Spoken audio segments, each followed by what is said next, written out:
ಹೇಗಿದ್ದೀರಾ? ಸುಳ್ಳು ವಾರ್ತೆಗಳಿಗೆ ಸ್ವಾಗತ. ಆಕಾಶವಾಣಿ ಗುಂಡ್ಕಿ ಕೇಂದ್ರದಿಂದ ವಾರ್ತೆಗಳನ್ನು ಓದುತ್ತಿರುವವರು ನೀವು, ಕೇಳುತ್ತಿರುವವಳು ನಾನು. ಈಗ ಸುಳ್ಳು ವಾರ್ತೆಗಳ ಮುಖ್ಯಾಂಶಗಳು. ಆಕಾಶದಲ್ಲಿ ಹಾರುತ್ತಿರುವ ವಿಮಾನಕ್ಕೆ ಡಿಕ್ಕಿ ಹೊಡೆದ ಹಕ್ಕಿ, ಸಮುದ್ರಕ್ಕೆ ಬಟ್ಟೆಯೊಗೆಯಲು ಹೋದ ಗಂಡು ಮಕ್ಕಳ ಮಾರಾಮಾರಿ, ಮದುವೆ, ಬಿಸಿಲಿನ ತಾಪಕ್ಕೆ ನೀರು ಬದಲು ಬೀರು ಕುಡಿದ ಜನರು, ಸೊಳ್ಳೆ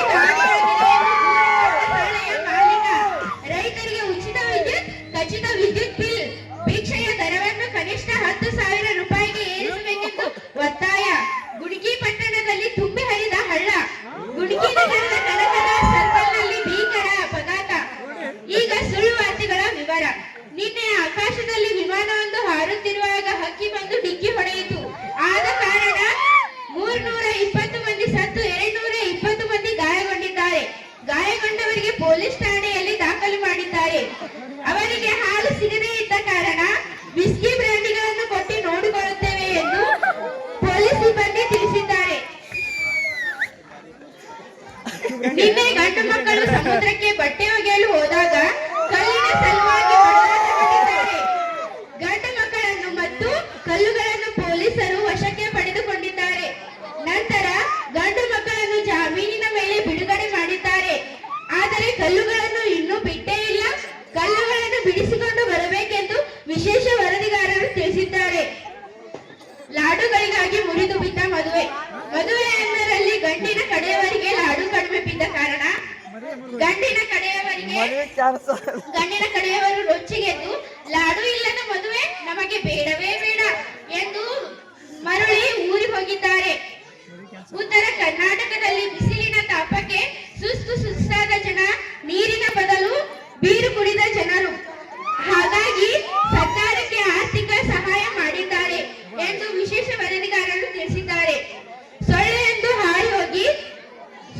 ಹಾರಿ ಹೋಗಿದೆ ಎಂದು ದೂರು ಕೊಟ್ಟ ಸೊಳ್ಳೆಯ ಮಾಲೀಕ ತಾವು ತಮ್ಮ ಮನೆಯಲ್ಲಿ ಸಾಕಿದ ಸೊಳ್ಳೆಯೊಂದು ಕೂಡಲೇ ಓಡಿ ಹೋಗಿದೆ ಎಂದು ಸೊಳ್ಳೆಯ ಮಾಲೀಕ ದೂರು ನೀಡಿದ್ದಾರೆ.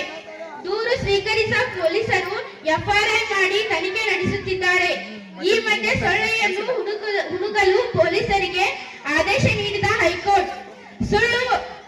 ಸೊಳ್ಳೆಯ ಸುಳುವು ಕೊಟ್ಟವರಿಗೆ 10 ಲಕ್ಷ ರೂಪಾಯಿ ಬಹುಮಾನ ವಿಧಿಸಲಾಗಿದೆ. ಇದೀಗ ಬಂದ ಸುದ್ದಿ. ರೈತರಿಗೆ ಉಚಿತ ವಿದ್ಯುತ್ ಅನ್ನು ಕರೆಂಟ್ ಇಲ್ಲದಿದ್ದಾಗ ಮಾತ್ರ ನೀಡುವುದಾಗಿ ವಿದ್ಯುತ್ ಮಂತ್ರಿ ತಿಳಿಸಿದ್ದಾರೆ. ಅದಕ್ಕೆ ಪ್ರತಿಯಾಗಿ ರೈತರು ಹಣ ಇಲ್ಲದಿದ್ದಾಗ ಮಾತ್ರ ಬಿಲ್ ಅನ್ನು ಕಟ್ಟುತ್ತೇವೆ ಎಂದು ಹೇಳಿದ್ದಾರೆ. ಭಿಕ್ಷೆಯ ದರವನ್ನು ಕನಿಷ್ಠ 1,000 ರೂಪಾಯಿಗೆ ಏರಿಸಬೇಕೆಂದು ಒತ್ತಾಯ. ಅಖಿಲ ಭಾರತ ಭಿಕ್ಷಾ ಸಂಘಟನೆಯ ಅಧ್ಯಕ್ಷರು ನಿನ್ನೆ ರಾತ್ರಿ 12 ಗಂಟೆಗೆ ಇಂಟರ್ನೆಟ್ ಮೂಲಕ ಸಂಪರ್ಕಿಸಿ ಮುಖ್ಯಮಂತ್ರಿಗಳನ್ನು ಒತ್ತಾಯಿಸಿದ್ದಾರೆ. ಇದಕ್ಕೆ ಮುಖ್ಯಮಂತ್ರಿಗಳು ಸಕಾರಾತ್ಮಕ ಸ್ಪಂದಿಸಿದ್ದಾರೆ ಎಂದು ತಿಳಿದು ಬಂದಿದೆ. ಗುಂಡ್ಕಿ ಪಟ್ಟಣದಲ್ಲಿ ಹಲ್ಲಿಗಳ ಮೂತ್ರ ವಿಸರ್ಜನೆ ಪರಿಣಾಮವಾಗಿ ಗುಂಡ್ಕಿಯಲ್ಲಿ ಹರಿಯುತ್ತಿರುವ ಹಳ್ಳ ತುಂಬಾ ರಭಸವಾಗಿ ಹರಿದಿದೆ. ಈ ಹರಿಯುತ್ತಿರುವ ಹಳ್ಳದಲ್ಲಿ 20 ಜನರು ಕೊಚ್ಚಿಕೊಂಡು ಹೋಗಿದ್ದಾರೆ ಎಂದು ತಿಳಿದು ಬಂದಿದೆ.